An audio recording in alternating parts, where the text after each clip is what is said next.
একজন ক্রিকেটারকে ভবিষ্যৎ প্রজন্ম মনে রাখে তার রেকর্ডের ওপর ভিত্তি করে, কিন্তু যে মানুষটাকে মনে রাখবে তার শুধুমাত্র তার রেকর্ডের ভিত্তিতে নয়, মনে রাখবে তার ভদ্রতার ভিত্তিতে বা তার যদি বলি ব্যক্তিত্বের ভিত্তিতে। কার কথা বলছি? অজিঙ্কা রাহানে। তার কারণ অজিঙ্কা রাহানে গতকালই কিন্তু রীতিমতো তার সোশ্যাল মিডিয়া লাইভে এসে চোখের জল ফেলে আন্তর্জাতিক ক্রিকেটকে বিদায় জানিয়েছেন। কিন্তু যদি বলা হয় ক্রিকেট যে ভদ্র লোকের খেলা, তার কিন্তু বেশ কিছু নিদর্শন রেখে গেছেন এই অজিঙ্কা রাহানে। যদিও তার পারফরমেন্স কিন্তু তাকে সারা জীবন মনে রাখাবে না, কারণ মনে রাখার মতো পারফরমেন্স তার কিন্তু নেই।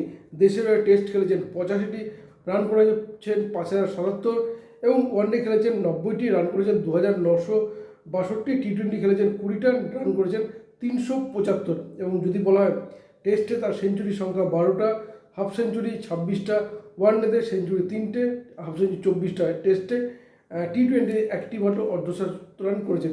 ফলে সেই জায়গায় দাঁড়িয়ে অজিঙ্কা রাহানেকে মনে রাখার মতো রেকর্ড কিন্তু নেই, কিন্তু রেকর্ড রয়েছে তার খেলার মাঠে। তার কারণ যদি আমরা দেখি অস্ট্রেলিয়া সফর 2022 সাল অ্যাডিলেড টেস্টে ভারত মাত্র 36 রানে অল আউট হয়ে যায়, এবং তারপরে সে সময় মনে করা হয়েছিল যে হয়তো অস্ট্রেলিয়ার মাটি থেকে ভারত হোয়াইট ওয়াশ হয়ে দেশে ফিরতে আসতে পারে। এরপরেই কিন্তু বিরাট কোহলি অধিনায়ক, তিনি কিন্তু দল ছেড়ে ফিরে আসেন, দেশে ফিরতে আসেন তার মেয়ের বার্থডে উপলক্ষে, এবং দলের দায়িত্ব নেন সে সময় অজিঙ্কা রাহানে। এবং সেই সময় ভাঙা দল, কিন্তু সেই ভাঙা দল নিয়েও কিন্তু অস্ট্রেলিয়ার মাটি থেকে টেস্ট সিরিজ জিতিয়েছিলেন এই অজিঙ্কা রাহানে, এবং যার রেকর্ড হয়তো লেখা থাকবে না যে অস্ট্রেলিয়া টেস্ট সিরিজ জিতে এসেছেন। তার কারণ তিনি মাত্র নেতৃত্ব দিয়েছেন মাত্র 6টি টেস্টে, যার মধ্যে 4টেতে ভারত জয় পেয়েছে এবং 2টোতে ড্র হয়েছে।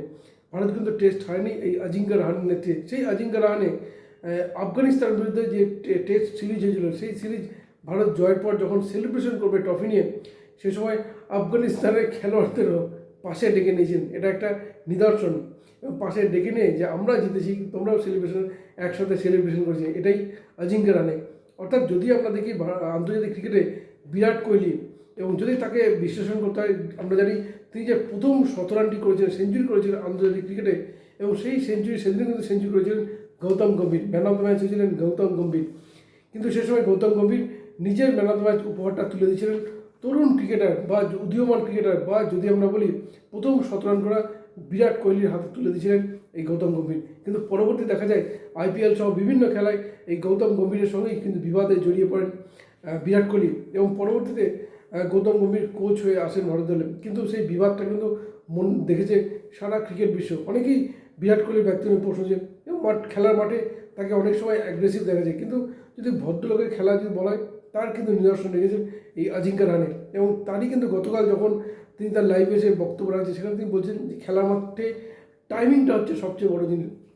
তার যে স্কোর খেলার ক্ষমতা এবং যে টাইমিংটার ক্ষমতা, সেটাই কিন্তু গুরুত্বপূর্ণ। আর সেটাই টাইমিংটা খুব ভালো জানেন, আর ভালো জেনেই সঠিক টাইমে তিনি সিদ্ধান্ত নিলেন এবং আন্তর্জাতিক ক্রিকেটকে আলবিদা জানালেন। ফলে বলা যেতে পারে যে ক্রিকেটের মাঠে অনেক বিতর্ক, অনেক কিছু দেখা যায়, কিন্তু ক্রিকেট মাঠে যে ভদ্রতার পরিচয়টা, সেটা কিন্তু রেখে গেছেন এই অজিঙ্কা রাহানে।